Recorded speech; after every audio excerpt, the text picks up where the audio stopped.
Hi, I'm Dan Altman, founder of Northyard Analytics, and today I'm going to talk a little bit about how we use soccer analytics together with traditional methods for making decisions in soccer.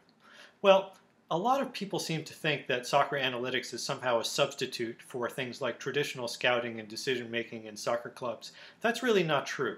Really, the two things should work together because both of them have valuable things to offer in the decision making process. Let me give you a couple of examples. Let's say that we have a great scout working for us at our soccer club. Let's say he works in France and he always picks great players out of the French leagues. He doesn't make any false positives and he doesn't make many false negatives either. When he recommends a player, that player is going to be a star, and he really doesn't miss many stars in the French league.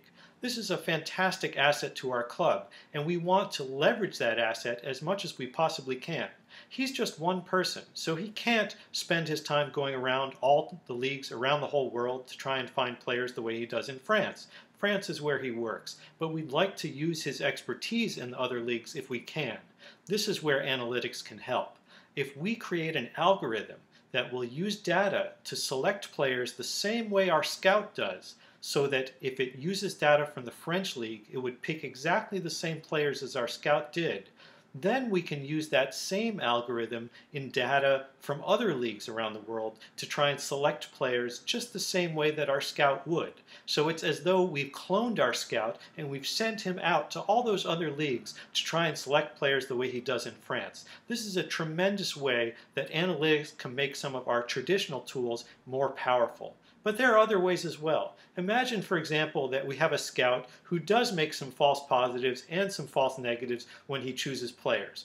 And we also have an algorithm that creates some false positives and some false negatives. Both of them are valuable, though, because they do send us some good players, along with a few who maybe aren't so great.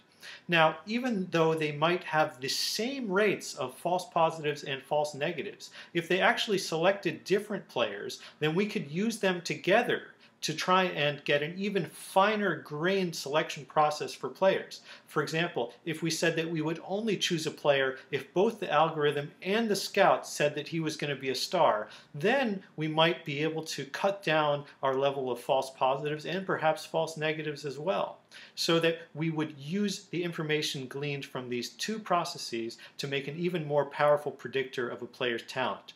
Now, if doing that meant that we narrowed down the number of players that we were able to select too much so that we couldn't even fill up our team, then we might have to come up with a different way of combining the algorithm with the scouting reports. But there are lots of ways that we could do that, and we could use more than two sources as well. We could give different weights to the sources, and we can use different ways of combining them by saying, for example, we'll choose somebody, or at least we'll look at them if either of the algorithm and scout recommend them rather than both. All of these things we can do by measuring the success rates of the algorithms and the scouts over time so that we can come up with the best way to combine them.